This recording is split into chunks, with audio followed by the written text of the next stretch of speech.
People have no energy because mental diarrhea. You eat bad food and then try to stop diarrhea, it's not going to work. This much you do. Tonight before you go to bed, keep it down and go to bed. In a little while, if you simply sit here, things around you will revolve.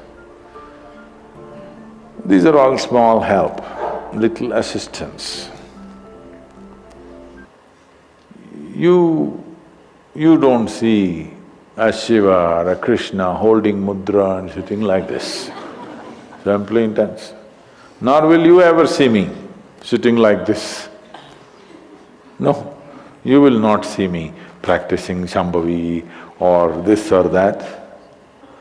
If I just close my eyes for 20 seconds, I'm done. I'm ready for the day. So, this is all good help. But is it the only way to do it? No. You can simply sit. If you learn to simply sit, you will become tremendously intense. Right now, your energy is simply expended by doing unnecessary, endless activity. When you have so much mental diarrhea, how can you have energy? Suppose you have diarrhea, do you see how weak you feel? Yes or no? Right now this mental diarrhea, that's why people have no energy. They want to just eat and sleep all the time because mental diarrhea is very exhausting.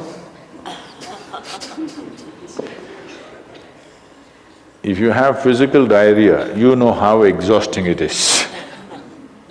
Yes? This is also equally exhausting. People are sleeping 8 hours, 10 hours a day, not because they're working so much or their body is in such a bad state, it's just mental diarrhea. If you stop the mental diarrhea, there's enough energy to make this very, very intense. Now how do I stop mental diarrhea? If you have diarrhea, physical diarrhea, what is the first thing to do?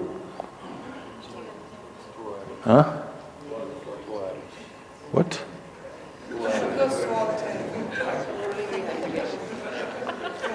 Yes, run to the toilet, I know that.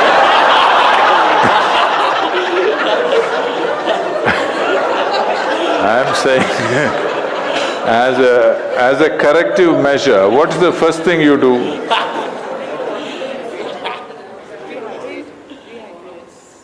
No, as a corrective measure, what is the first thing you do?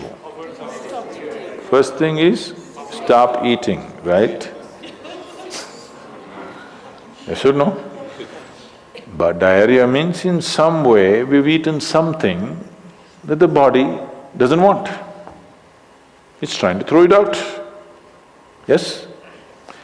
You've taken something inside which the body doesn't like. It wants to throw it out. First thing is, stay away from food for some time. You eat bad food and then try to stop diarrhea, it's not going to work. So similarly, bad food for the mind is just this.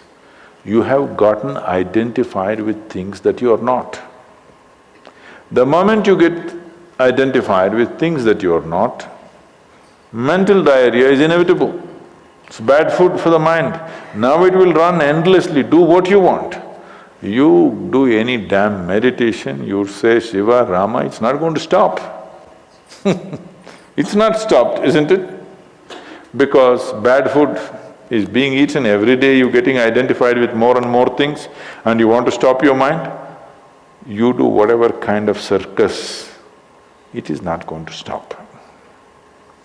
If you disidentify with everything, if you understand what is you and what is not you, if you keep a little distance from that, mind will become still.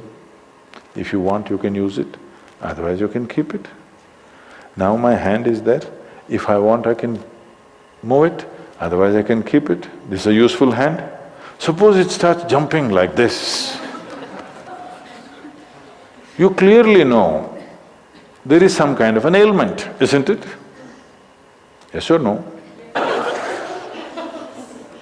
So if hand is jumping, you know it's an ailment. If mind is jumping, is it an ailment or no?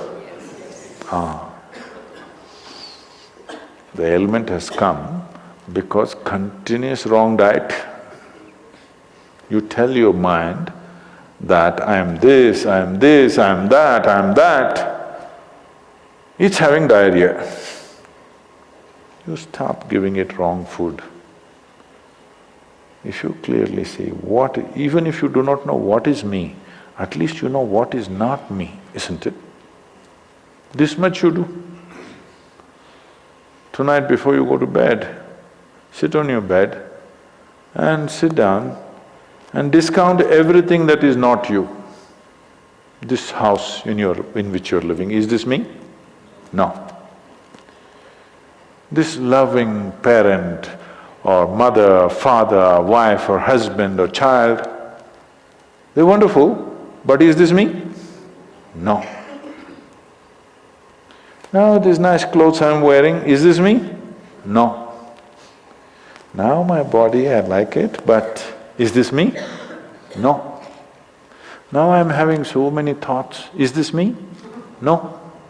Now I'm having wonderful emotions, is this me? No. Like this, everything that's not you, before you sleep, keep it down and go to bed. Tomorrow morning, you will wake up considerably more intense than today. Every day you do it. In a little while, if you simply sit here, things around you will reverberate. Really.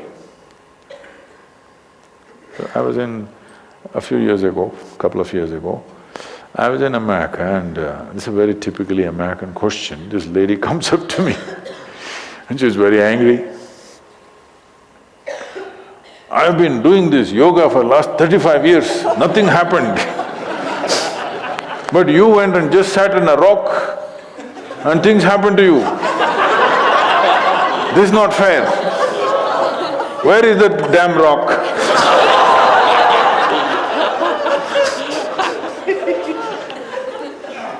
She thinks it's the rock which did it.